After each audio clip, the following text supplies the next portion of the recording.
প্রধানমন্ত্রী শেখ হাসিনা ও মন্ত্রিসভার সব সদস্যের পদত্যাগ দাবির এক দফা ঘোষণা করেছে বৈষম্য বিরোধী ছাত্র আন্দোলন।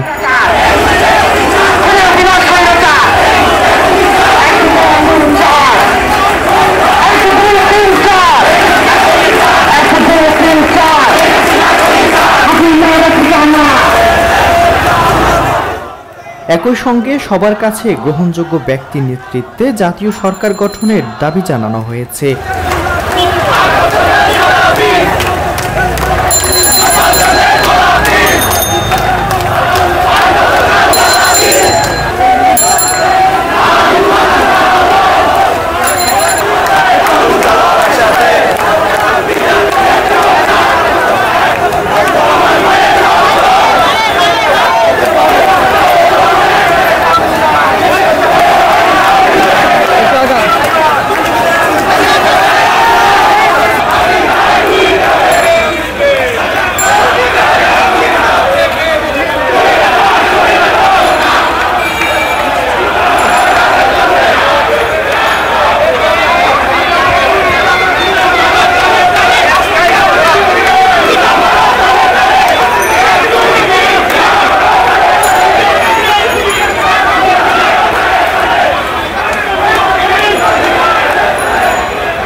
শনিবার ৩রা আগস্ট বিকালে কেন্দ্রীয় শহীদ মিনারের সমাবেশ থেকে বৈষম্য বিরোধী ছাত্র আন্দোলনের অন্যতম সমন্বয়ক নাহিদ ইসলাম এ কর্মসূচি ঘোষণা করেন।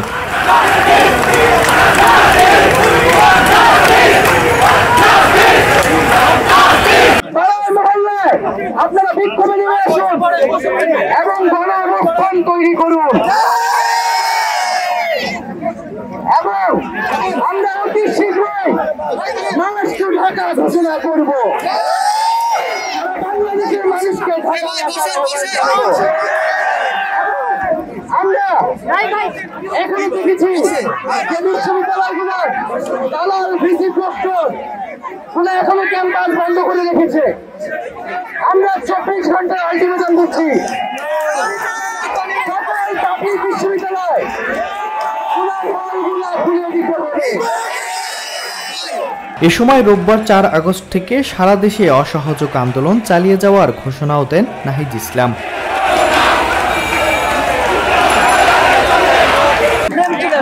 আমরা কি এখন মিছিল করবো? মিছিল হবে, আমরা কি বিক্ষোভ করবো? সবাইকে সুশৃঙ্খল ভাবে আমরা মিছিল নিয়ে ক্যাম্পাসে ক্যাম্পাস প্রদক্ষিণ করে আমরা শাহবাগ দিয়ে আমাদের আজকের কর্মসূচি এবং মিছিলকে সমাপ্ত করবো। আগামীকালের কর্মসূচি